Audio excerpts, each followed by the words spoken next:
Back on the Boulevard Thursday, June 13th. As always, here to prove to you there is no such thing as football season. We are presented by the Believe Network tonight. Welcome in to our road to the UFL Championship Special. 2.5 months jam-packed with 42 games has all led down to this as we set our sight on Sunday night's spring football spectacle at the Dome in St. Louis. And there are no shortage of storylines heading into this one. Skip Holtz out for revenge after his 15-game streak as a head coach of the Birmingham Stallions was snapped back on Memorial Day weekend in San Antonio. Since then, the Ponies have won back-to-back games over Michigan, claiming their third straight USFL championship. But for Wade Phillips and San Antonio, some unfinished business as well. Last year in Houston, they believed it should have been them instead of the rival Renegades with the XFL crown. So they pull off an upset of the Battlehawks in emphatic fashion. The Brahmas are XFL champs and now one win away from making the Rock and his Brahma Bull roots proud. You can feel some of the tension in these rivalries, right? You got the brand supremacy, the XFL versus the USFL clashing. Stallions defensive line coach Bill Johnson, who worked under Wade Phillips last year, now standing across from him on enemy sidelines. From a pair of California kids squaring off at quarterback, and Chase Garbers for San Antonio and league MVP Adrian Martinez. What will Matt Corral have to say about that? We're here to get you ready for the 2024 UFL Championship game. I'm joined tonight by the producer, director, and owner of Studio Z, Chris Zook. Zook, are you packed for St. Louis and ready to go for Sunday yet? Not yet. Too much prep for this damn show. You better get packing, baby. We got an early flight on Saturday morning. I know. Well, way to give away the tour, you know. Oh, we're going already, right? That wasn't a question. That wasn't a question. And for our other contributor who may have bought tickets to this game thinking his Battlehawks would be in it, back on the Boulevard for a second straight week, the People's Gambler live from parts unknown. Yeah, we are live from Studio TPG all the way in the Midwest. So thank you guys for having me on again. This is awesome. Absolutely. Great to have you boys with me tonight. On tonight's show, a full rewind of Week 9's shocker in San Antonio. We're going to refresh your memory on maybe a few things from that meeting that could reappear Sunday. Also, our keys to a championship for both sides of this matchup, complete with some sound from Skip Holtz, Brahmas offensive coordinator AJ Smith. We're also going to hear from DC Will Reed, and we're going to wrap it up with our picks. And of course, it wouldn't be Springball Boulevard without some championship week best bets. Thanks for being here. If you're with us on YouTube, drop a like on the video and subscribe to the channel. For those with us on Twitter or X tonight, hit us with a retweet and share.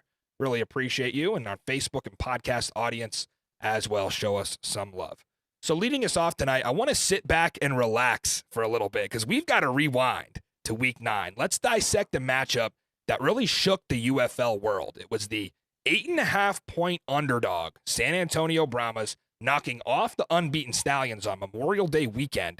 And more importantly, what happened in this meeting that will matter for Sunday's sequel? Let's go ahead and roll the tape, Zook. It was the afternoon of Saturday, May 25th, as 8-0 Birmingham visited 6-2 San Antonio, a yellow-out inside the Alamo Dome.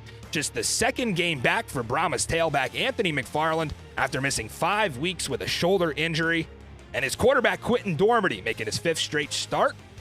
But quarterback Chase Garbers reactivated off IR and listed as his backup. So the Brahmas take the ball, start the opening drive in 21 personnel. John Lovett out for this one, so we see a lot of Juice Ellison, and they'll hand to him, short run right here just to get things going.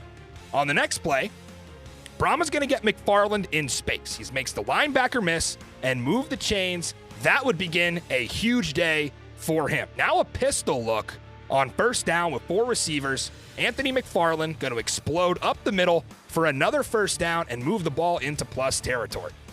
Here we go again with 41. McFarland into the flat. They get him one-on-one with the same linebacker Gates yet again. That was the plan all day. It was third straight touch on this drive, so he'll get a breather, tag out for Juice Ellison. Watch this run develop. Just a bad first series so far for DeMarquise Gates and another Brahmas first down. Now watch here. The Stallions are going to rush the slot corner.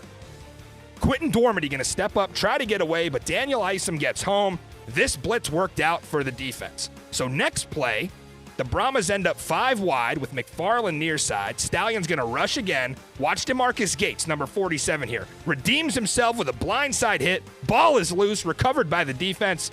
And we're going to take another look at this one because the tight end has a route. So nobody's going to pick up Gates here. And that's going to set up Quentin Dormady, who's setting up for a throw to just get walloped and lose the ball. So now the opening series for the Stallions. Skip Holtz calling the plays. They'll start with trips, bunched to the near side in 11 personnel. They get the bubble screen look on play 1, but the party gets crashed by the defense. The next play was the cleanest pocket Martinez really saw all day. Over the middle to Amari Rogers. That was a first down across midfield. And as you can see after that, the Brahmas start getting home. Sack number 1 of the afternoon by Garrett Nelson. And that's important because it brings up a 3rd and 12. So here's Martinez. He is able to step up in the pocket, but he's going to throw short of the sticks, maybe 4-down territory at the plus 38, but the Stallions elect to punt. So it's Quentin Dormady back out there with McFarland. They go run on first down. This one's going to get stuffed, set them behind the sticks. Next one, they move McFarland to the slot. Watch him here. He'll chip and run a route, but Dormady's looking for Latimer downfield. He climbs a ladder, hangs onto it. Safety comes in headhunting. Easy 15-yard personal foul on Kenny Robinson for that. Let's look at it again. Latimer going to beat the linebacker, run across the middle, make the play, but unfortunately, this would be the end of his season and possibly his football career because he said coming into 2024 that this would be his last season.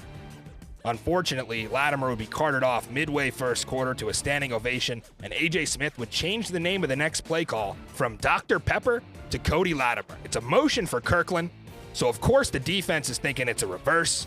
They cheat up for the run. Justin Smith gets behind the defense. Touchdown off the double pass. Fireworks in the Alamo Dome. This was 30 seconds after Cody Latimer's injury. I mean, how can you not love football after seeing that? Looking at it again from up top, you'll see Justin Smith, number 10. He's just going to run straight by 2 guys here who are both selling out for the run. And Kirkland gets just enough on this to beat the safety. Dr. Pepper goes for 6. For Jontre Kirkland, his second pass touchdown of his spring football career to his buddy Justin Smith. The Brahmas bring in Chase Garbers to go for 2. A little bit uncomfortable early. He throws high on his first pass in 6 weeks. Started thinking maybe he'd be the PAT quarterback only, but it's 6-0 Brahmas, 6:43 to go first. Stallions need an answer now, so they're going to go read option. Martinez pulls it here. Nice block from his wide receiver to get a first down. We'll set up in a tight bunch here, looking like another RPO. Adrian going to make the right read again for another positive gain. That would set up 3rd and 1 from midfield. So out comes the T formation. 7 across the line of scrimmage against Brahmas 5. Delonte Scott, 45 off the left edge. Gonna just blow up the spot here. Now the linebackers come flying in. Person gets away, but here comes the safeties. Perfect execution by all 3 levels, and the Stallions got a punt yet again. Watch 45 Scott here. I mean, just eats the T formation alive. Stallions backs had a long day against this run defense. 3rd drive now for San Antonio. Look what we have here. Chase Garbers, not just the PAT QB. They go with a pistol look with McFarland behind him. Just going to ease him into the game a little bit here with the handoff, get him in a sort of a rhythm after 6 weeks out. But the next one, they do drop him back. Garbers using the legs, gets away from the rush. Little pump fake here, turns upfield for a nice gain. 14. Back in the mix for San Antonio. Here's a 3rd and 9 to open the second quarter. And this can happen when you're switching quarterbacks. They get a costly false start from Marquez Stevenson there. And that can happen because you've gotten used to Quentin Dormady. Now it's Garbers back in there. So 3rd and 14, Stallions rush 4. The line holds up, but Garbers throws a loaf of bread into double coverage intended for Justin Smith. That is not what A.J. Smith wanted to see, and they got a punt. 3rd series now for Birmingham after 2 punts. They go trips far side. Garrett Nelson going to win the rush here, but 9 is going to get out and run, throws across his body to Marable, but he can't hang on. Remember, he is a running back. A dart here from Adrian Martinez. Definitely catchable, but just coming in too hot for a running back. They did give it back to CJ on 2nd down here, who would redeem himself with a nice run to midfield. May have been his longest carry on the day. And this is where Martinez is at his best. Navigating the pocket, getting upfield into plus territory, and another Stallions first down.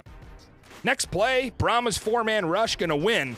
But again, the escapability for Martinez turns a sack into a 5-yard gain. Those plays are huge. Second down now, Ricky Person carrying for the first. This was the 4th run in a row on this drive. And we're going to make it 5 in a row. Birmingham's first trip to the red zone on drive number 3. But then they start to throw again. Little screen here for Marable. Brahmas stampeding to the ball. Look at all the yellow jerseys in the area here. That would set up 3rd down where Martinez has an open Jordan Thomas, but he slips, and it's incomplete. Drive crusher there, but they do get on the board with a 34-yard kick. 6-3 Brahmas, 9:17 to go first half. Back out for Garber's second series. They're going to try to get him in rhythm, up 3 points in this game.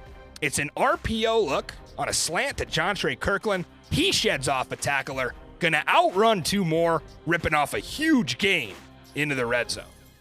Jontre Kirkland, now they try McFarland out of the wild bull. Snap almost flies over his head, but he gets a first down anyway. Then he goes ahead and tags out for Juice Ellison. Garber's here, going to keep it on the RPO. Nice block from Mack, the tight end. And he's just going to barrel over the corner for the first down, lowering his shoulder. It was Juice Ellison on the goal line from there, extending the ball for 6.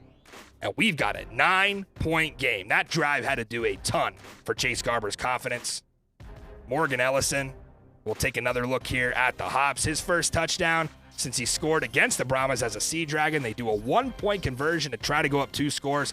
4 receiver set, 5-man rush. Gonna force Garbers to get rid of it. Incomplete. 12-3 Brahmas, 5:47 to go first half. So we go back to the Stallions after 2 punts and a field goal had us questioning what's wrong with this offense. They try to get the pass game going here. Martinez will find an open Marlon Williams who moves the sticks. And it'll be another pass call from Skip Holtz. Adrian hooking up with Deion Kane. First down in the plus territory. But on 3rd down, they falter yet again. Adrian trying to squeeze it in for Deion Kane, but Darius Phillips pokes it out. Could make an argument for 4-down territory here, but they will punt from the plus 44. And it works out because Madre Harper gonna save this one and down it inside the 5-yard line. What a play. Take another look here. Mike Pereira talked through this one in the booth, and it ended up making a difference because San Antonio would be backed up in the shadows of their own end zone with 2.5 minutes to go. So Wade Phillips not happy. All 3 timeouts, you got to go 65 yards just to get in field goal range. So they line up on first down. Can they do it? Well, the Stallions make a nice open field tackle on Anthony McFarland here, and a timeout by Skip Holtz, who thinks he's getting the ball back. A.J. Smith says, thanks, I'll take a free timeout anytime. 3rd and 6, Garber's going to find Stevenson for a conversion. 1:44 to go. They've been running a lot, but got to throw it now. A.J. Smith dialing up that air raid. Here on a 2nd and 4, first down to Justin Smith, but he stays in bounds. Brahma's not going to use the timeout yet. 3rd and 5. They'll go right back to Smith, and this time he drags the defender to the sideline. So San Antonio executing in 2 minutes before half here. This is when you knew Chase Garbers was all the way back. Pump fakes and throws a rope to Kirkland along the sideline. That faced them with a 3rd and 11 from the plus 38. They don't need it all here, just a few more yards to get Santoso in range. So after the punt was down at the 2, they go 65 yards in 2 minutes, and Santoso at the horn from 53, bonk, off the left post. You gotta be kidding. I mean, this is still a 1-score game. Let's have another look at it. He gets enough power. I mean, that ball is smoked, but it's just a hair left. So it's 12-3 San Antonio in the break, and you can see from the box score, the home team dominates the first half. First time all year, Stallions trailed at the break, but they would start with the ball in a 1-score game. Move the back around here and fake to him. Gonna try another bubble just like the opening play. Corner blows by Kane and crashes the party, not giving anything up. But the next play, Martinez will fit it through a window to Jace Sternberger, who's been a yards after catch machine. He rumbles down inside of the 10. Birmingham's longest gain of the day on drive number 5, but hold your churros here, folks. Coach Wade popping out that red flag to super challenge. He says he was out of bounds at the 23. So about a 15-yard swing here. Pereira says Sternberger was in bounds. They get it at the 6 and use a 12 personnel look at the goal line. But San Antonio sniffing out the run yet again. Big loss for Ricky Person. Skip Holtz says, hell with the run game. Let's throw it to the guy who got us here. Corner route, Martinez drops it in the bucket. Touchdown, Stallions. Finally, on drive number 5, Jay Sternberger carries the team on that drive, and we got a 3-point game. So instead of tying it up, they'll just try the 2-point conversion here. We're looking at Deion Kane on the far side. Runs his route a yard or two shallow instead of pushing that corner deep. No good. So 12-9 Brahmas, 12:49 to go third. It'll be the opening drive of the second half for San Antonio. Here comes McFarland on fresh legs. Shot out of a cannon for a first down. But instead of pounding it on the next play, they mix it up with a pass. And that was a mistake because Carlos Davis is going to beat the guard, and Birmingham has their second sack of the afternoon that forced a 3rd and long. They decide not to throw downfield, just a screen for Speedy Stevenson, and Birmingham's there to finish it off. So they score and hold Brahmas to a punt. Good start. Now Stallions with a chance to take the lead with Marlon Williams. They'll open up with an end around for him. Solid gain. And on second down, they finally get the look they've been going for. This became the Williams drive. First down from him here. But they did keep trying to mix in the run. Even on a passing down, the Brahmas weren't full. Just play after play of negative runs, crushing momentum. 3rd and long is the last place you want to be against this crowd on the road. But they do pick one up here. Marlon Williams in the slot, number 17 out there making plays. Next one, we want to watch number 11 for San Antonio. Devontae Beckett off the left edge, rushes the passer, comes back around to stop Marable. That was a touchdown-saving tackle. 3rd down in plus territory now. Delonte Scott with the hurry. Martinez is flushed, and he's going to end up floating one high for Benjamin Victor. So again, maybe 4-down territory here on the plus 44, unless you trust your defense. But they're going to punt, and it doesn't work out because a touchback comes out to the 25 in this league. You only net 19 yards. Let's fast forward to a 3rd and 5 for San Antonio. It's Chase Garbers looking for Jontre Kirkland, and the ball is going to be there, but he just can't hang on. Too focused on the feet. They go 3 and out. Skip Holtz looking like a genius for punting now. No better time to take the lead back. What better way to do that than go back to Sternberger? But Darius Phillips reads this like a book. Nearly picked off. Let's get the sideline look at it. Stallions exhale. They get very lucky. Phillips didn't pick this one off. It was again the Delonte Scott show off the left edge. Watch him here circled. He's going to burn the tackle and drag Martinez down. Good to see him get a sack because he had so many hurries. That set up another 3rd and long. And while the Stallions did convert the last one, you'd think Holtz would stay aggressive, but kind of just check down here to Sternberger. No yards after the catch for him, and they punt. Now the 8th drive of the game for San Antonio, trying to bounce back off that 3 and out. What does Pat McAfee say? Big, gaping holes. You can't run block better than this. I mean, McFarland's showing out. So let's do it again. I mean, they got this guy on sale. He should be making NFL money tomorrow. This was the number 1 rush defense in the league, a tailback and an air raid scream, and look at him go. Now they set up counter with Juice Ellison. So they're going to get everybody going one way and then flip to the tight end. Great play design. He storms up the field into the red zone. This next play would have looked amazing if it worked, but the Stallions defense stayed home. They actually thought they may have forced a turnover, but remember, even if it was behind the line of scrimmage, it was an incomplete pass. See it again here. Kind of a fake reverse look to Marquez Stevenson.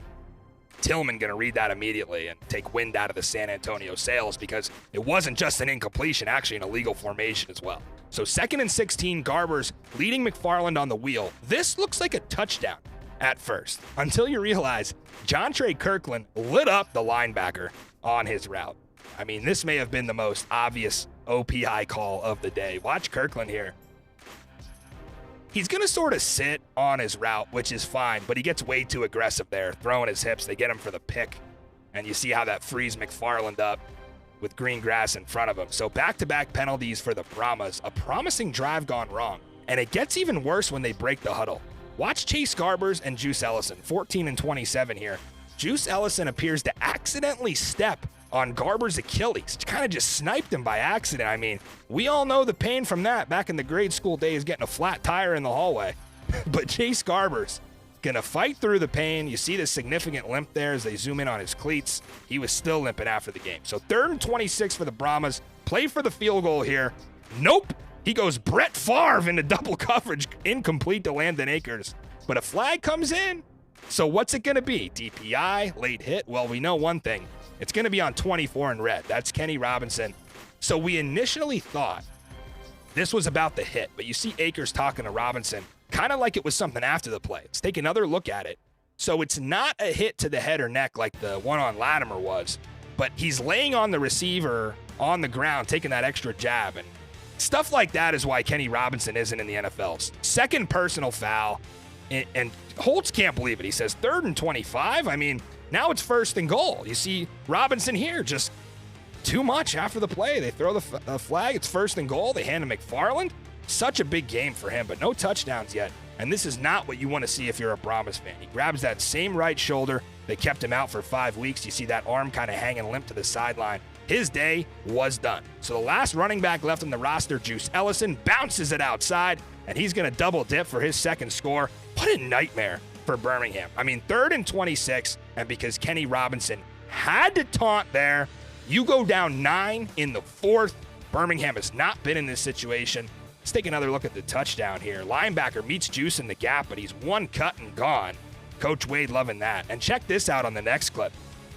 Kenny Robinson going to glance over, see if the officials are watching, then take off his helmet and yell, "You're a bitch!" to the Brahmas sideline. I mean, come on, Robinson. Take it like a man. So for the crucial 1-point try, we see 11 personnel trips to the far side. They try running middle with Puka Williams, but he's only 5'8", 165. Surprised they didn't go back to Ellison there. Still a 1-score game. Plenty of time for the Stallions. Can't go 3 and out here. Need a touchdown drive. They're going to start it off nicely on 1st down with a little out route to Deon Kane. Top of your screen. He ends up with a 1st down. Next play, we highlight the D-end. Jalen Twyman rushing against the guard. He's going to blow by on the one-on-one. Another sack for the defense. 3rd and final one of the day, which is a lot for a guy who can run like Adrian. 3rd and manageable at midfield. Martinez wants this one-on-one go route with Kane, but he just overthrows him. That could have been caught. He had a step on the corner. So, yet again, decision time for Skip Holtz, down 9 with 6 to go, 4th and 4 from the 50. They decide to punt again, even after giving up a touchdown last drive, but they do pin San Antonio back. So next drive is like NCAA football where you switch your tempo from aggressive to conservative. AJ Smith says, "We're chewing clock here. Remember, no Anthony McFarland or John Lovett." You see him coaching up Puka Williams. 3rd and 6, a crucial one for the Birmingham D. Problem is, you can't tackle the receiver. That's against the rules. 3rd down DPI, moves the sticks, Brahmas keep marching. Again, see Clark here, draped on Smith like a cheap suit. That's a costly mistake. Brahmas do get a penalty of their own, 2nd and long, and that clock just ticking away. More conservative stuff here from AJ Smith on 2nd and 20. 4th down is going to come up at the 2-minute warning. Stallions don't use a timeout. Enter Bad Brad Wing. Hits an absolute piss missile here. I mean, this thing orbited, I can't even see it on TV. It landed on the 24. It went 75 yards in the air, and Brad Wing going to come up flexing on him. Later on, Wade Phillips called that the game-winning punt, but the Stallions had a thing going for them. All 3 timeouts. Got to go 75 yards in a minute 50. Martinez gets 15 of them. The Routers on 1st down. They play with urgency. 5 wide set again here. Martinez going to set up the pump fake. And Kevin Austin is open, but he just turns to the wrong shoulder. Devastating mistake from the receiver. They had the explosive play dialed up, but it falls incomplete. Stops the clock, 1:32 to go. Brahmas win on the rush, but Adrian escapes. There he goes across midfield. 1:09 left now. Still got all 3 timeouts, but the Alamo Dome crowd comes through. False start on the offense. Credit to the yellow out. These fans were rocking. They want playoffs back in the city. Skip Holtz, what you got in those bag of tricks? And for Delonte Scott, this could have been like his 5th sack on this next play. He had so many hurries. But look at Martinez. Just a wizard in the pocket. Able to throw this one away. He saves them from going even farther behind the sticks. Under a minute now, 2 timeouts. Little 7-yard out route to the sideline for Marlon Williams complete. Makes it 3rd and manageable. And Martinez gets a clean pocket on the next one. So he goes right back to the bread and butter. Jay Sternberger, who fights inside the 30. 7 catches for 110 yards and a score. 40 seconds to play now. Stallions fans, have some faith. Jay Sternberger again trying to get out of bounds, but a big play by Keys to keep him in. Timeout, 33 seconds, 22-yard line. Will the streak survive? Brahmas fans going crazy. Martinez escapes again, put a straitjacket on him. 40-yard bomb to the end zone. Picked off by Tease Tabor. Game, set, match, and streak. I was on the near sideline for this one. And you talk about absolute moment of the year in the UFL. Those fans went bonkers. It was just an eruption, a release of joy. for a city who's been sort of overlooked for an NFL franchise. They suffered through a bad season last year, and they just got to watch a walk-off interception. And remember, even if Birmingham would have kicked a field goal there, they would have had a chance at the 4th and 12. So the pick wipes that out of the picture, and the Brahmas win it 18-9. We saw Wade Phillips and Skip Holtz in the pregame with a nice conversation to each other, and they exchanged some pleasantries after the game as well. Nothing but respect from those two guys. Adrian Martinez did not have his best day. He will surely need a better day on Sunday. For Anthony McFarland, who came out of the game with 8 minutes to go, still 15 carries for 82 yards, 6 catches for 34 yards. And how about Chase Garbers? He only played 3 quarters in this one, but he will absolutely play 4 if he can stay healthy. In the UFL championship, it was Brahmas snapping the streak with an 18-9 win. So as we transition out of Week 9's meeting, and now we focus on the present, which is the championship, what can we take away from all that 3 weeks later? Well, I kind of like AJ Smith's comments this week because he said this is a completely different game because both teams have evolved. And he's sort of right on the money about his offense. In Week 9, you had a maybe 50% Chase Garbers. He only played 3 quarters. Now you have him back. I don't think he's fully healthy yet, but I'd give him maybe 75%. He's a little banged up, but he'll start the full game if he can go. In Week 9, you had a 60% Anthony McFarland, who came out with, like I said, about 9 minutes left. Now you've got him back. Don't think he's fully healthy, but I would say 90%. He's sustaining hits at a higher level than he was able to in Week 9. In Week 9, you had no John Lovett. Now he's back and fully rested. But most importantly, in Week 9, you were missing 2 starting offensive linemen, your first-round draft pick center Alex Millette, and your right tackle Greg Island. You can't really say Cody Latimer is the difference because he went out on the first drive in Week 9, and they beat Birmingham, who was down, San Antonio down half the offense, but 18 points, not going to be enough to beat the Stallions this time around. What do odds makers think of this offense? What are the computers saying as we take a look at some of the key players here? Anthony McFarland, John Trey Kirkland, and Alize Mack. We'll get into those guys a little bit later. What do odds makers think of this whole offense, though? What are the computers saying? We can tell by the line on this game. Week 9, it was Stallions minus 8.5. Over-under was 44. So you think with that spread in total, odds makers assumed about a 27-18 Stallions win. So they nailed the Brahmas point total then. Now in the championship, Stallions minus 3.5. Over-under is 42. So they're calling for, what, a 23-20, 24-19 type of Stallions win in the championship. Notice how the San Antonio offense hasn't gotten much love, right, in their eyes. It was just a 2-point increase offensively from Week 9, and this is after a 400-yard, 25-point explosion against St. Louis. So odds makers expecting a little bit of regression to the mean. Here's why San Antonio can score 30 in this game. Chase Garbers knows how big this moment is for him.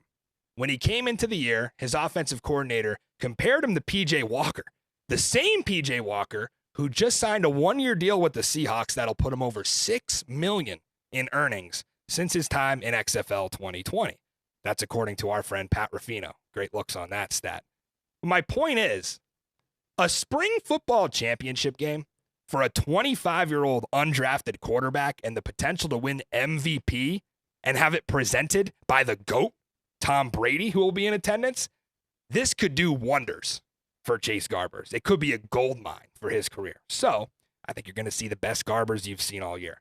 I was wrong about this kid in Week 1. I was shocked they started him over Dormady, but I quickly found out in those first 3 starts that he was, in fact, the guy. And if you want to talk about regression to the mean, sure, maybe San Antonio will have 1 or 2 less explosive plays than they did against St. Louis. But on the other side of the coin, Birmingham not getting 3 picks. Garbers completes 69% of his passes. Does struggle a little bit, as we saw on the rewind in the red zone pass game. I noticed sometimes he gets a little inaccurate down there compared to like maybe an A.J. McCarron, right, who's more elite in the red zone. So that's maybe a weakness, but Other than that, I'm all in on Garbers. I think he has an MVP type game against a Stallions secondary that has just given up way too many explosive plays the last 2 weeks. So, talking again about some of those key players, let's look at the weapons Garbers will have at his disposal. You got a running back, you got a receiver, and a tight end that I want to highlight. The first two, McFarland and Kirkland, they're the straw that really stirs the drink for A.J. Smith and San Antonio. They accounted for 43% of the offensive production last week. Pretty heavy load for two guys. And the third is Alizé Mack. We'll get to him in a minute. He's not here for his stats or his playmaking ability, but I do expect him to have a very important job as the only active tight end on the roster. Start with Anthony McFarland. I saw an interesting stat from Jake Tribby of Fantasy Points that looks at weighted opportunity, which is one of the best stats for running back efficiency. So what McFarland has done per touch the last 3 weeks is 500% more efficient than the next best guy.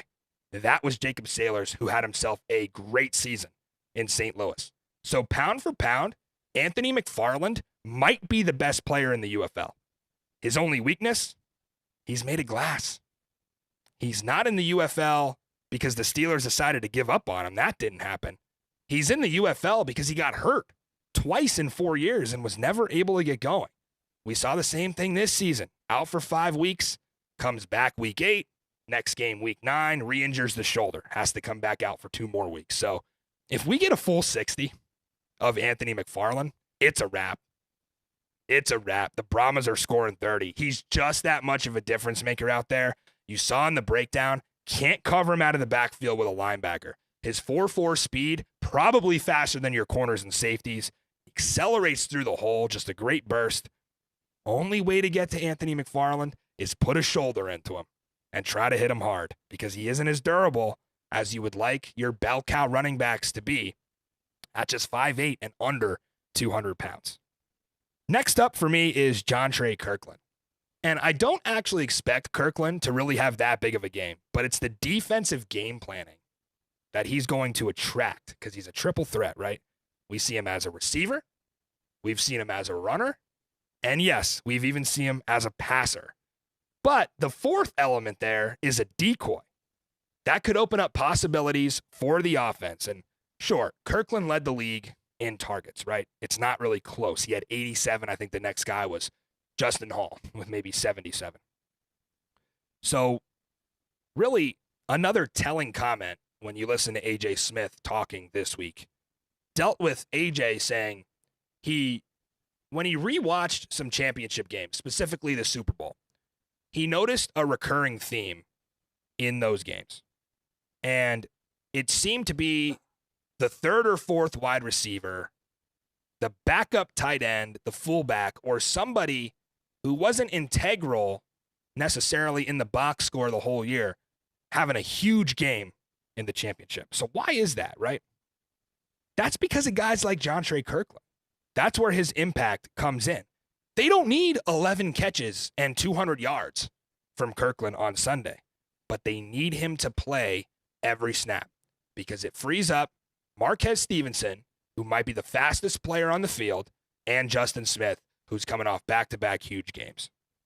They will benefit from it. I think one of those two guys might be in the MVP conversation, probably Stevenson. I think he has a monster game on Sunday night. So if you're looking at first TD props, you're looking at anytime TD props, Stevenson is a guy who was sort of injured midseason, played through it. A lot of people didn't know that.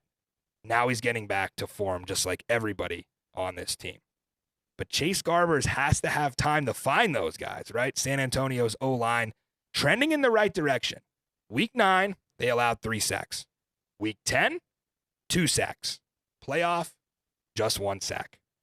And while it's unlikely that they're going to hold Bill Johnson's defensive line for the Stallions without a sack, they have been playing better. And like we mentioned, they're back at full strength with 2 of their starters back. The last key I want to touch on is Alizé Mack. And this really deals with more than just Mack himself. It's more of his position, right? The tight end position, how it fits into this offense. Remember, they lost Cody Latimer in week 9. Since then, Mack, the only tight end on the roster. So No such thing as 12 personnel for them unless they're going to move a tackle in or move a tackle out, to tight end, or maybe move a receiver that can block to tight end. So it's tough. And I got thinking when Latimer went out, well, it sucks, right? Because he plays a lot of receiver and slot receiver. But when you think about this air raid offense, which A.J. Smith has sort of put his own touch on, learning it from Hal Mummy and Mike Leach, and sort of a similar look with June Jones, who does the run and shoot, which is very identical to this. None of those offenses really use tight ends. If you remember, 2023 Sea Dragons, name their tight end, right? If you can, you're a UFL nerd because they barely use them. 23 Roughnecks barely use the tight end. So I wasn't too concerned about the Brahmas having a lack of depth at that position because the receivers are so good, until I realized this. The adjustment that A.J. Smith made to put the San Antonio Brahmas into the championship, he ran the ball. He didn't do that last year. 2024 Brahmas come in at a 45% run rate. 2023 Roughnecks, 40%. It might seem like a small 5% difference. That is huge when you look at attempts. And they started off, San Antonio did, this year slinging it. So this has been more of an adjustment as the year goes on. I'm sure if you look at the last 5 games, it might even be closer to 50% pass and run. So that's making such a difference. Let's tie this all back in to Alizé Mack. It's hard to run the ball when you've got one tight end active, especially when you're looking at the other sideline and they got Sternberger, Jordan Thomas, and Marcus Baugh all active for the championship. So San Antonio flew in another tight end this week, Matt Seibert. And here's what we know. And this is all I'm saying about this because I don't want to get too deep into the weeds. San Antonio had an open roster spot because Landon Akers is out Sunday. So according to a source close to the team, Matt Seibert flies into HQ, passes his physical, and was ready to sign one-game deal for the championship. From there, allegedly, the league made a personnel ruling not to block or not to veto Seibert being signed. Remember, you got to watch these fan Instagram accounts who are inaccurately paraphrasing my tweet. It wasn't veto, it wasn't block. It was to discourage the Brahmas from making the signing. After that, they signed wide receiver Tavon Salter instead. More details are going to surface in time about this situation. But that is all I know about it right now. So we're going to leave it at that. That is why Alizé Mack plays a huge role in the offense if they're going to run the ball. He's going to have to block his ass off. That's my look at the offense. And Zook will tell you defense wins championships, right? He's been all about it since the 23 Roughnecks had a great defense. Now we go to him for the defensive breakdown for the San Antonio Brahmas. Yeah, absolutely. Defense wins championships. San Antonio hasn't looked strong this year. None of their wins were real pretty. But what I will tell you is that they only allowed 15.3 yards or points per game. They're just stout offensive or defensively. They've only given up 20 points one time this year, and that was to St. Louis. This is a classic Wade Phillips defense, and it's only getting stronger. I want to highlight a few key players, and these are my heavy hitters of the year. These 3 guys have accumulated 208 yards between them, and their rankings in the UFL for tackles is Mosley at 2, Beckett at 3, and Williams at 7. I really want to highlight this defense's ability to stop the run. This front 7 can get after the run and the quarterback. In week 9, they held Birmingham to 78 yards rushing. Adrian Martinez had 56 of them. Ricky Person Jr., -1 yard, 7 carries. They had 3 sacks and recorded 5 tackles for a loss. They held the Stallions to 2 red zone appearances and only allowed them to cash in 1 time. This defense has great lateral speed, sideline to sideline. They force you to try to run up the middle, When that don't work, you bounce it outside, and they run you down like a dog. This Brahmas defense made Martinez one-dimensional and forced him to throw the ball 32 times, which is not good. On to third down defense. They held Birmingham to 30%. Average third down distance, 7.8. The Stallions had 9 drives. 6 resulted in punts, one as an interception. They also forced a fumble but didn't recover. San Antonio focused on field position and didn't let Birmingham get past the 33 average. This footage highlights the speed of the defense. They force you to throw the ball, then they play sticks and gang tackle. They give up 200 yards in the pass game, but that's kind of by design. They just want to make sure that you catch the ball and they tack you right away and limit that yard after catch. I do want to highlight some penalties. Weeks 1 and 2, defensively, they had 13 penalties for 152 yards. Since then, they're averaging 2.4 penalties per game, roughly 20 average yards. I mean, that's just disgusting. What an adjustment that they have made. My only concern about this team is one guy, and we're going to go to special teams, and that's Mr. Sanoso. The stat pretty much speaks for itself, and if you're Wade Phillips, you're pretty confident from 45 in, 50-plus game winner. What do? I'm not so confident. I'd love to see how this shakes out. So that's my take on the San Antonio defense. Bounce it back to the boy, Matt Fresh.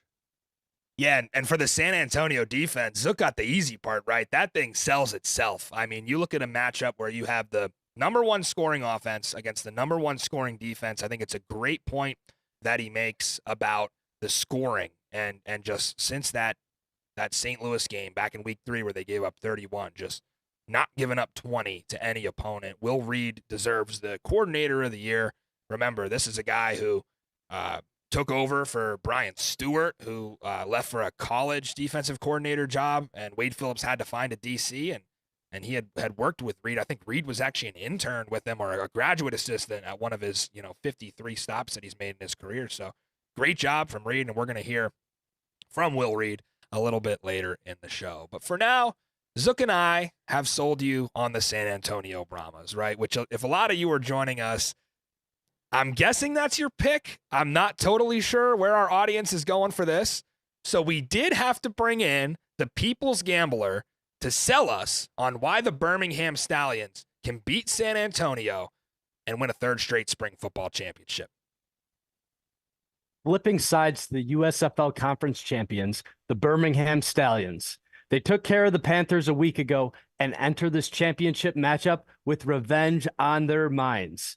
This group is led by their fearless leader, Skip Holtz, who has built a rather impressive resume coaching spring football. 31-4? Are you kidding me? Not to mention back-to-back USFL championships? And I don't care what sport you're talking about, but winning back-to-back championships is something very hard to do. So kudos to Skip Holtz and his GM, Zach Potter, for a job well done. Holtz is the architect of this Stallions offense, and you heard him tell Martinez last week, this offense is tried and true. It is tested and it works. For 3 years, we have been running this offense. So it is no fluke that the Stallions lead the league in total offense, but the most dangerous aspect of the Stallion squad is their coaching ability to make halftime adjustments and have outscored their opponents by more than double in the second half of games this season. So let's dive into this Stallions offense a little further, and it starts with the big boys up front. O-line, oh yeah. Averaging 315 pounds, this offensive line has led the way for the best rushing attack in the league and has ran for almost 100 more yards than the next best team. This group is led by their man in the middle, fan favorite Cole Schneider, who has provided Zook consistently with his favorite moments of the year. The Stallions' success as a team is a reflection of how good these 5 individuals have played together this season, and they will need to dominate in the run game this week as they match up against a very physical front 7. Moving on to the backs who have ran behind this offensive line all year, CJ Marable and Ricky Person Jr.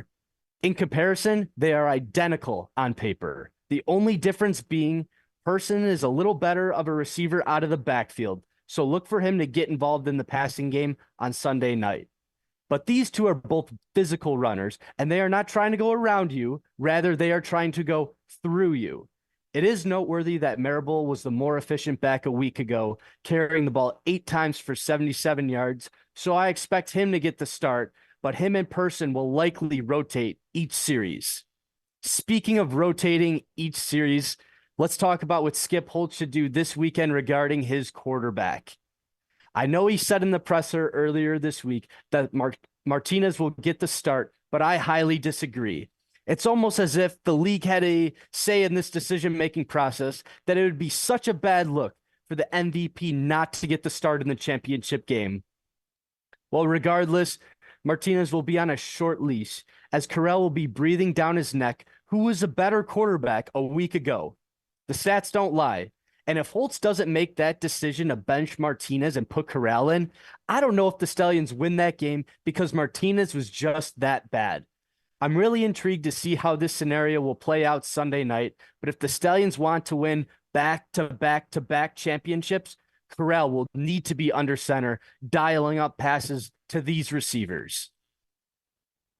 Jay Sternberger, Deion Kane, and Marlon Williams highlight this receiving core, and all of them have accounted for over 300 receiving yards and 25 or more receptions, and a handful of scores this season.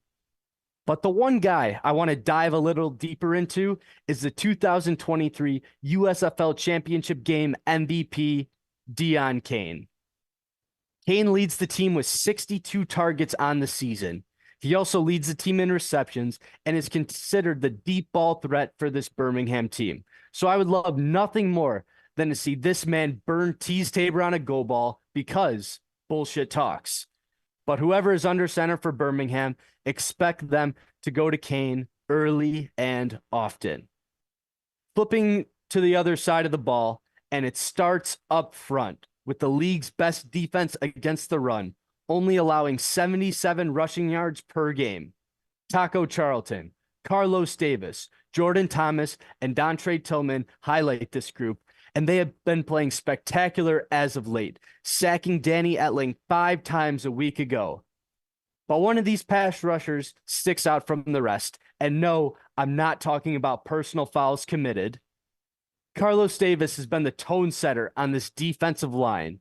It is rare to see an interior defensive lineman lead his team in sacks, so this man is just different. The 2024 All-UFL selection is tied for second in the league in sacks and would most certainly be on my list for quarterback nightmare. Moving on to the linebackers, and these 3 are the best open field tacklers on the team. When Keava Tizzino, DeMarcus Gates, and Damon Lloyd see you with the ball, you best believe that you are going to end up on your back. Tizzino leads the team with 62 tackles on the season, but the guy I want to highlight out of this group is my boy, DeMarcus Gates. The former Chicago Bear has been around spring football for quite a while and has played in just about every league, from AAF, XFL, the Spring League, CFL, the USFL, and now the UFL.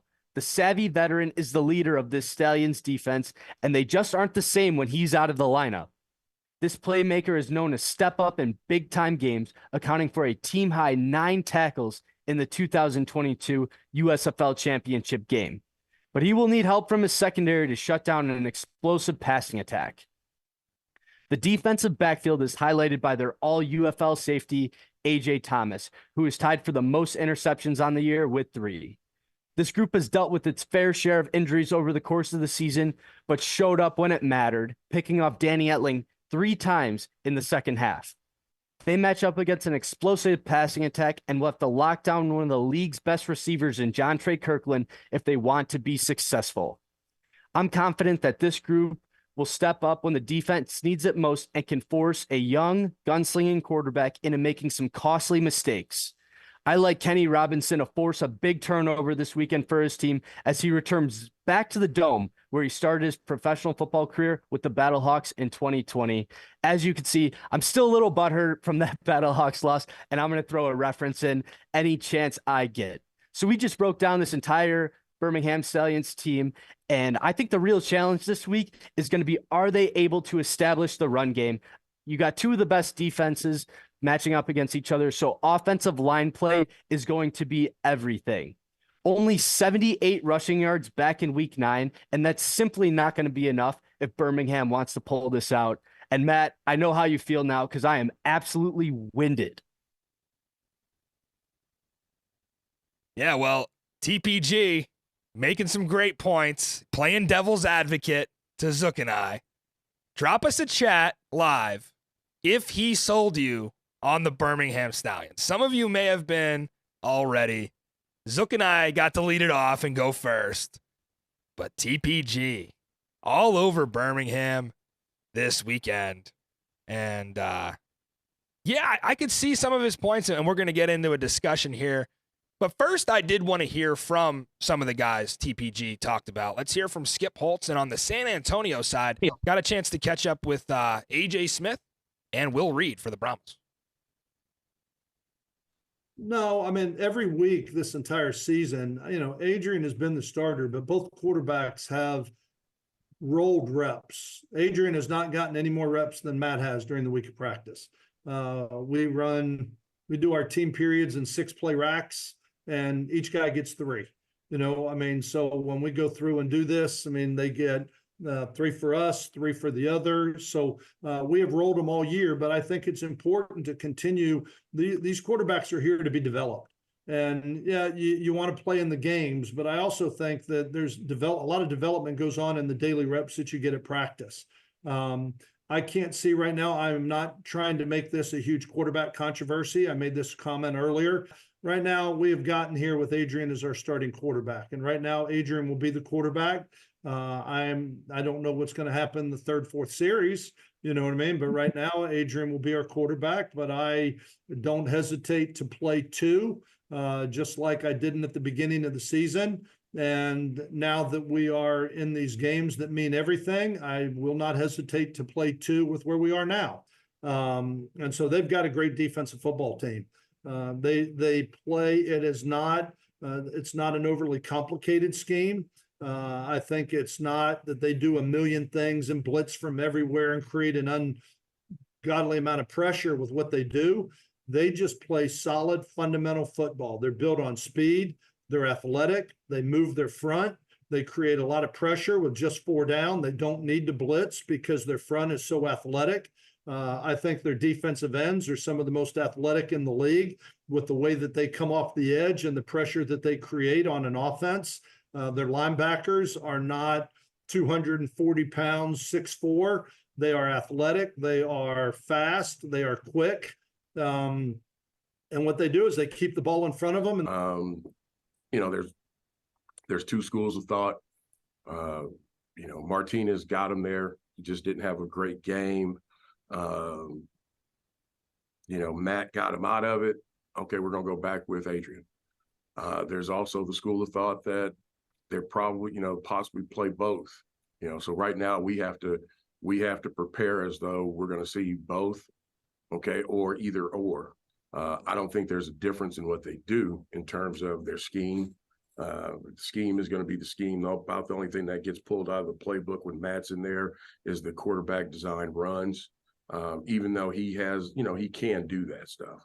I think he's has enough speed that he could do it. It's not necessarily his stick, though. The coaches, it's Andre Gerard versus Bill Johnson, and Bill Johnson was with us last year with the Roughnecks, and we know him, so there's some mental psyche going on there as far as technique and just the stuff that goes on in between the trenches as far as setting and using your hands and your feet, and that's a very, to me, the strength of their defense is their front 7. I think after this last game, we have a lot of great skill players, but our offensive strength is definitely becoming the offensive line. And so two strengths going at each other, that's probably going to be the tell of the tape, because I was once told as a coach, you can tell who's winning the game. Just watch the offensive line and defensive line.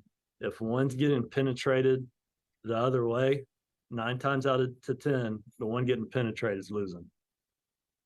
Great stuff from those three coaches. Of course, more coverage coming throughout the weekend. We're going to hear from a lot of different players and coaches at UFL Championship Media Day, which should be a treat. Now I want to bring the boys back in because it's time to argue. It's time to debate all this stuff. I do want to go to TPG first. Let's get him back here. TPG, is that a Houston Gamblers hat? Yes, It doesn't matter if it's a Houston Gamblers hat. What are you doing? Yes, I mean, think about it, TPG. You've got Birmingham. So San Antonio and who are the last two teams to beat the Stallions? Say that again? San Antonio and who else are the last two teams? Yeah, the Gamblers. The Gamblers, yeah. So, trying to sell us on the Stallions with the former rival, but no, I know you're the people's gambler. So, of course, the Gamblers would be a good squad. Let's talk a bit about this Adrian Martinez, Matt Corral thing, because you seemed very passionate in your breakdown about Matt Corral, and that sort of lines up with where I'm at. We know that Martinez is starting, right? We also know Skip Holtz said by the 3rd or 4th series, we'll see what happens. If Adrian Martinez comes out and they punt twice against a really good defense, right, that not a lot of teams have been able to get much going against, St. Louis was one of them. If they come out and they punt twice and it's 3rd series, maybe late 1st quarter, right, and you see Martinez go back in there, are you then out? Are you like, this is the point to put Corral in? Or is it okay to play half and half, first half, second half? How would you approach this if you were Skip Holtz? I don't think it's ever too late to put him in. If you're still in a position to win the game, then any time's a good time to put him in. I think last week when Corral came in, it was a totally different Stallions offense that we haven't seen since the beginning of the season. And I said this on Sunday's show. In my opinion, Corral's the better quarterback, whereas Martinez is the better athlete. So I understand Martinez is the guy that got him there. He's the MVP of the league. But I really think that Birmingham needs to consider about who's going to be under center and who's going to take the majority of the snaps on Sunday night. So we go back to the beginning of the season, right? Adrian Martinez gets hurt in week 1. He's back. He's out of that game. Matt Corral leads him to the win. Week 2, they play both, struggle against Michigan. Week 3, they blow out Memphis. Week 4, Corral gets to go against DC. Rain delay, tight win. Martinez takes over from there. My question for you, TPG, because you bring up the MVP. If Matt Corral plays the whole season, is he MVP?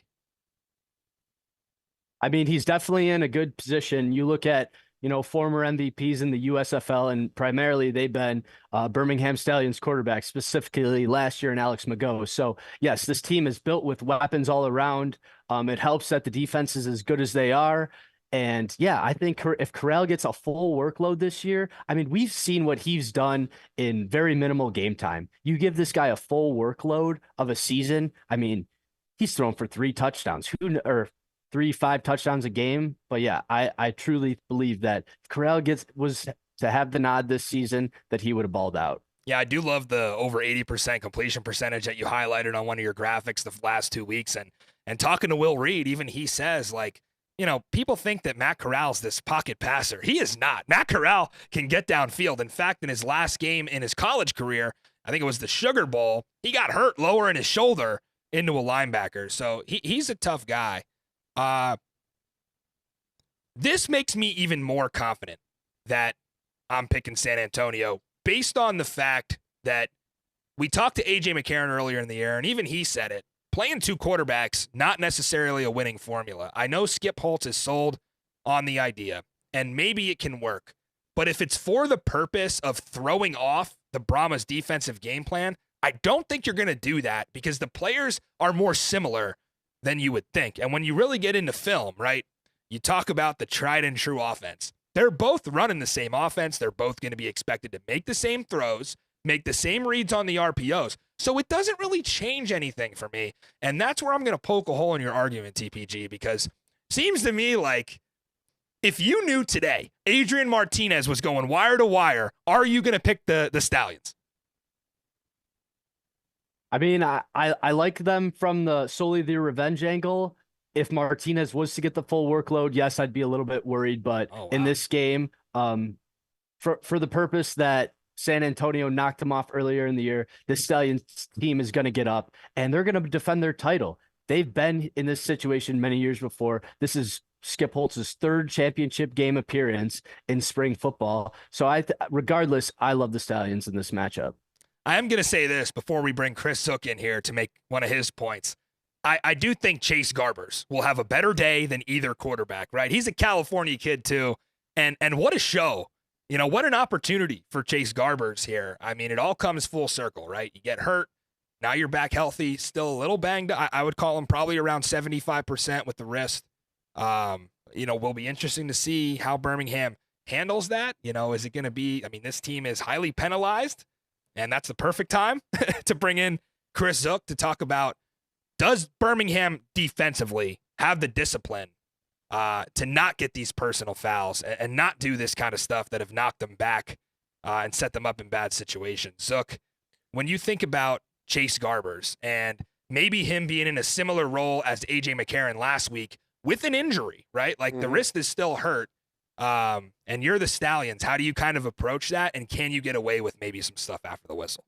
I don't think they're going to let it go this week. There's a lot on both sides too. Talk about tease a little bit, right? It's there. I just don't think, but I think they're being coached up in San Antonio to try to get under Birmingham's skin.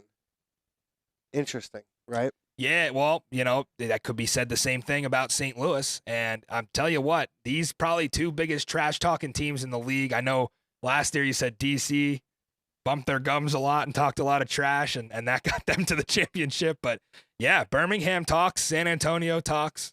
For sure, it's going to be interesting. Zook, I'll come back to you for the noise, right? The noise factor, because that's what everybody talked about in St. Louis, right? You know, right. And A.J. Smith himself, in his press conference, goes on to say, if it's 35,000 people, you come out and you look around and you're like, wow, look at all these people screaming against us. And he literally said it was on him for being too starstruck in that environment. Because remember, last year, they didn't get to play in the Dome with Houston. They hosted St. Louis. So he literally said he had his guys looking around like they were caught up in the moment. So I assume they're prepared now. But what do you think, Zook, about attendance, first of all, and second of all, how the Brahmas might handle the third straight trip to St. Louis, and will it look different for them?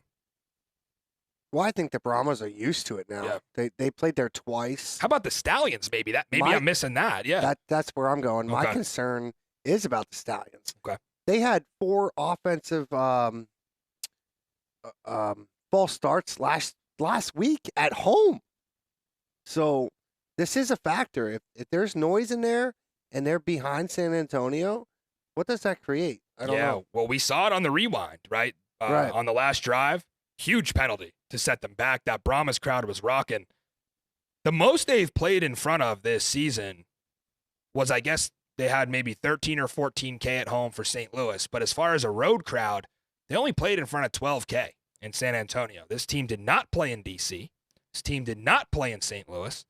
And if the chatter that I've heard online is correct, a lot of Battlehawks and Defenders fans might be showing up to root on the XFL conference at the Dome.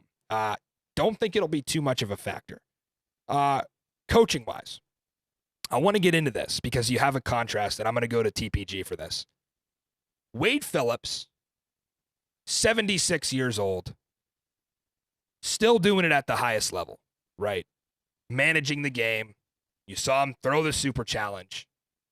However, AJ Smith and Will Reed are pretty much running the show here, right? And the assistant coaches. We know that. Wade takes a step back, and he'll tell you if he doesn't like something, and it happened between him and AJ earlier in the season. But for the most part, he's staying out of it, and he's letting his coaches coach. Skip Holtz is the opposite. He runs the show. I think he has help up in the booth. I think his offensive coordinator is technically what? Philip Montgomery, who might help him see some things, but he's calling the plays. He's talking to all the players. He's in the huddle. It's very different. So from a coaching perspective, is it better to sort of be like Wade Phillips and just be the calming presence on the sideline? Or do you give the coaching advantage to Skip Holtz, who talks to his quarterback every time he comes off the field? I would say I would give it a Skip Holtz just because it seems like he's got a better grasp of what's going on around him. Like, it's great that Wade is, delegating responsibility to his OC and his DC, but Wade's kind of on his way out. Who knows how many more seasons Wade's got left in him. And, the hope is that, someday AJ Smith, he's a head coach in the league. So I like how he delegates that. He gives the guys the responsibility, but Skip's on it. He nothing gets past this guy.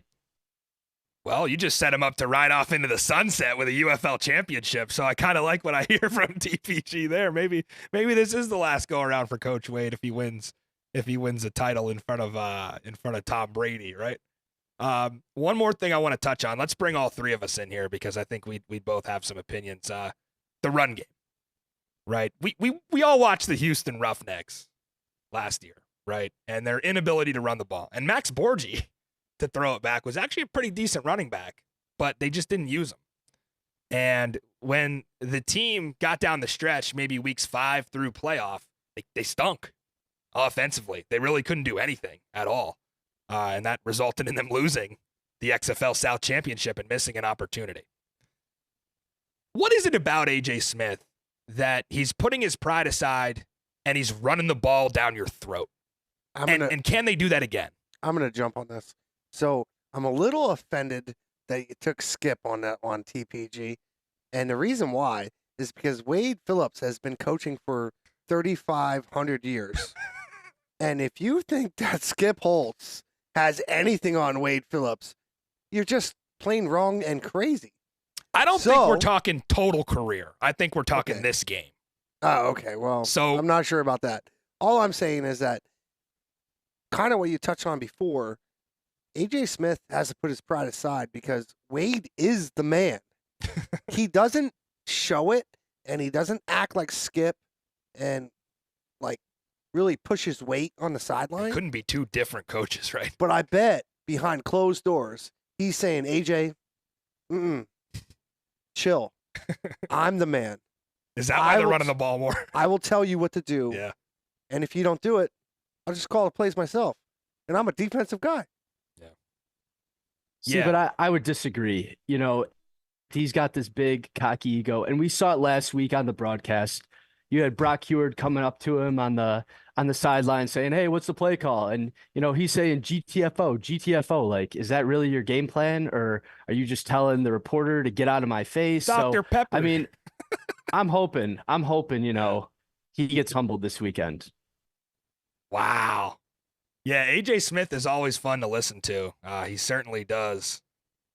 He certainly does rub it in when he wins. But I kind of love AJ Smith and his attitude. I love Skip Holtz as well. I think he does an excellent job. Some people might see him as a micromanager. I don't. I think sometimes you kind of need that kind of coaching. But yeah, you guys kind of dodged the question. Like, Is this going to come down to running the ball and stopping the run? Because we know both teams can stop the run. Who's going to run for more yards? And is that who's going to win this game? McFarland. He outrushes everybody. Everybody else, even on his own team. TPG, you got maybe a leading rusher. Can Birmingham outrush San Antonio? And if they do, is that a winning formula? So I want to make a quick point before we get into this. Last week on the San Antonio Battlehawks game, Joel Klett pointed out multiple times that St. Louis cannot stop the run when they're in a too high safety look. And every time they were in that too high safety look, they were getting gashed right up the middle. So I have the confidence in Birmingham to, watch that film back and say, all right, this is what we can't do against this team, or else they're just going to run all over us. Personally, I think with two really good defenses, and we saw this last week with the USFL championship game, the team that's going to win this game is going to have to throw the ball. That's why I'm so big on Matt Corral this game, because I don't know if running the ball is going to get it done. But if I was going to have to lean on a rusher, I would probably go with CJ Marable. He's been efficient pretty much all year. He had a great week last week. And, just sometimes Ricky Person, they use him in weird ways. They want to get him the ball out of the bat. They want to throw the ball to him out of the backfield. But no, I love CJ Marable to find the end zone as well. I'm so glad you're sticking to your guns on this one, because you're just Listen, what we do know is the Brahmas plan to run it, because you don't fly a tight end in to get a physical if you're not planning on running it. And, we could speculate what happened there for hours. I'm not going to do that. All I know is that Matt Seibert was in Arlington, and now he's not. Now Tavon Salter is. Again, the Brahmas will be missing Landon Akers, who is their wide receiver 4. They do have a number of receivers who could potentially fill in there. Calvin Turner comes to mind, caught a few balls last week. KD Cannon, certainly a deep threat, runs a 4.3 40. And now Tavon Salter, who was with the Roughnecks and knows the A.J. Smith system and will probably be active if I had to guess. But yeah, when you take 12 personnel off the table, unless you're in practice this week, trying to coach up one of your tackles, maybe one of your lengthier tackles to play tight end, it is tough. It can be tough to run the ball. So when they are running it, I think you're going to see a lot of pistol. I think you're going to see a lot of zone read. You can run the RPO with Chase Garbers. You can't do it with Quentin Dormady. But we've talked a lot about this game. Now it's time to put our money where our mouth is. Let's make some picks, boys. I don't think this is going to shock anybody here, what we're going with, Zook. For me, it's the San Antonio Brahmas to win the UFL championship, to bring a championship back to a city who had the, San Antonio Commanders back in 2019 in the AAF. Got the Brahmas last year. I think they went 3-7. Just a tough season. And now they're back. I think their fans will have a great showing in St. Louis. And the points that I've made, they apply here. Anthony McFarland and Chase Garbers having an absolute day. Chase Garbers, the MVP pick. Brahma, baby. I'm going San Antonio. What did Roll Tide Willie say on social media last week? I don't give a piss about nothing but the Stallions.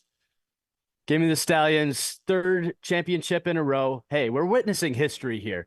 I've never seen a team in my entire life, go back to back to back. You probably got to go back to the 96, 7, 8 Bulls. Let's pump the brakes on that. This is a new league. This is a new league here. Hey, I love the Stallions in this matchup. Hey, 3 in a row, spring football dynasty. All right. That's it. 1 left to break the tie. All right. Well, we know where the tiebreaker's going. San Antonio, River, walk your ass home, Stallions. That's all I'm saying. Listen, I have so many points about this team that I didn't even make because I suck at being on camera. And I wouldn't say that. Listen, being too hard on yourself here, Zook. I suck at a lot of things, but not being on camera. I got like 65 of my script out. 65% of what I wanted to say. So we're going to talk about it here in the best bets. Yeah. Of course, we still got some plays.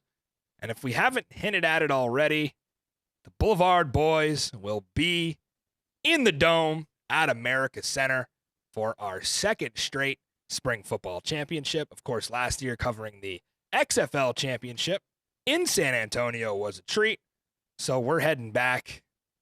And although none of our teams are in it, no Battlehawks for TPG, no Defenders for Matty Fresh, no Sea Dragons that even exist anymore for Zook. We're still going because we love spring football.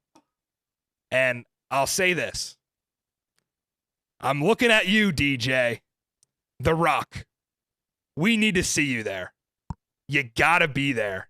I want the grand entrance in St. Louis. I want the lights off. I want the spotlight at midfield. And I want the if you smell to start the game like you did in week 1 against Arlington. Because when people are tuned into Fox and they see that, that's big time. Big time. So we know we're going to see Tom Brady. Will we see Dwayne The Rock Johnson for another year at the championship? We'd love to see it. All right, boys, let's make some money this weekend. I'll start us off. Brahmas plus 3.5. Yes, I'm picking them straight up. Do I see a situation where I could be wrong? Of course. But remember, until last week's USFL championship game where they did cover for Zook, I think they were 1-5 against the spread in their last 6. Now, San Antonio was an 8.5-point dog in week 9, so they're getting more respect here. I think you could definitely make a case for either team to be a favorite. We've done so tonight. This line moved. It was 3, now 3.5. So Birmingham taking some money. I'm going with the underdog, Brahmas plus 3.5. I think they win it outright, but I'm happy to take the points. TPG, what you got? So back in week 9, 27 total points in this matchup. Over under set at 41.5 this week. Week 9, though, was Garber's first game in 6 weeks, as we pointed out.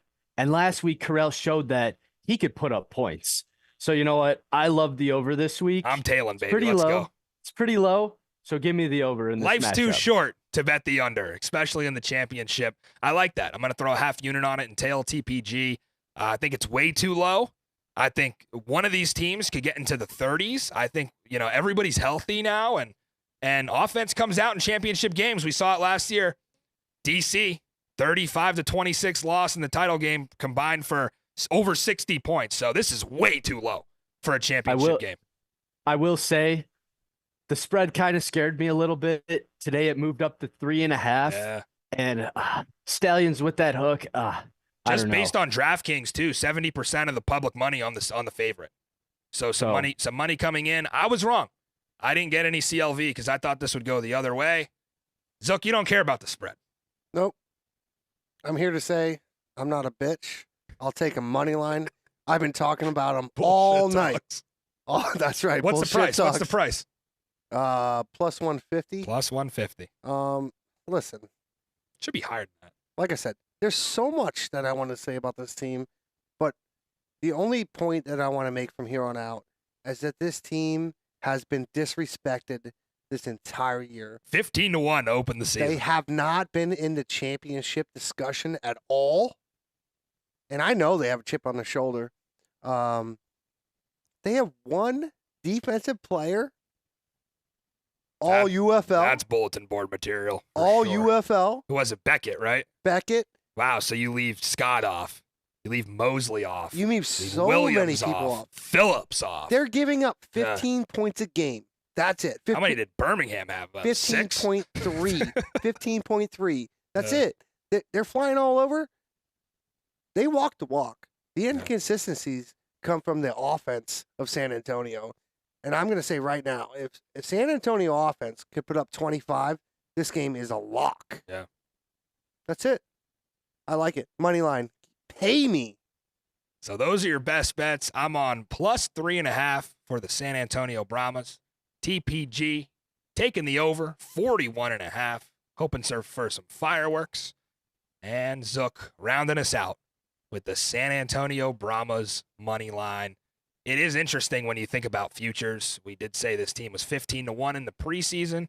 They were also 10-1 just a few weeks ago, thinking actually before week 9. Figured they'd have a chance to beat the Stallions. They did. Price dropped from there, but if you got them even before week 9, you could have hopped on and got 10-1. This team has been grossly underrated. Birmingham on the other end, yeah, they're 10-1. So they don't care about any of this. And I don't expect their fans to either that don't care about betting. But they're just not covering, right? Yes, got one against Michigan, so you're 1-0 against the spread in the playoffs, but you have not covered at a consistent enough of a clip for me to lay points with Birmingham, and that's why I'm taking it with San Antonio. If you're a player prop person, head to DraftKings, head to FanDuel, big menu of player props. We've got anytime touchdown, we've got first touchdown, and just every offensive player that will be in on it. Going back to mine, I am going to give one out here. Why not, right? While we do some props. Let's go, pulling up the price. Marquez Stevenson, first touchdown, 13-1. That's going to be the prop I lock in. I know we're out of the triple box now. Any other props you guys are looking at potentially before we head out? What do you got for Justin Smith? Because he's not. Justin Smith. He's like my new boy. We got him anytime plus 235. We got him 13-1 on first TD. I'd bet them both. Okay. Bet first touchdown like less and take any time for a lot. We've even got the defenses up. You can bet anytime defense on DraftKings. 3-1 Birmingham defense to score, plus 320 for San Antonio defense to score. TPG, any interest from you on anybody on a prop? Yeah, I know I talked a lot about Deion Kane when we got to the receiver segment of my little rundown, but Jay Sternberger plus 280 anytime touchdown. I'll get all over that. Down on FanDuel. Yeah. Yeah, sweet. Okay. Listen, so shop for the best prices because there is some different. Bounce back and forth between the two. I'm going to say I want to pump the brakes on Jace. He put up like 100-some yards, 7 catches in the Week 9 matchup. Let's not pretend that the San Antonio defense doesn't know who he is. I don't know, man. And they're going to let him get away. I mean, and half, I shouldn't say half, I bet you 40% of his yards came on one play. Yeah, but let's pump the brakes. We talk about McFarland being probably the most NFL-ready offensive player for the Brahmas. It's Jay Sternberger. You know he's going to the NFL. And sure. Guys that are on the bubble are going to have good games, I think. Yeah, maybe. Yeah. I think he's going to have a lot of attention. TPG, any closing thoughts from you before we get out of here and head to St. Louis? Yeah, I want to give a quick shout out to Zook for sending me home with some equipment, making tonight possible. Most valuable producer. MVP. Let's go. MVP. Making his head even bigger. Thanks for having me on the show again, fellas, and looking forward to seeing you guys in St. Louis. Absolutely. Well, is that a wrap? I missed. Curveballs at me over here. I missed. All right, here we go. We're going to go, GTFO. Just run it. For the People's Gambler, for the producer, director, and owner of Studio Z, Chris Zook, I'm Matty Fresh. Enjoy the UFL championship game because there is no such thing as football season. We'll see you next time for our championship recap and our season finale.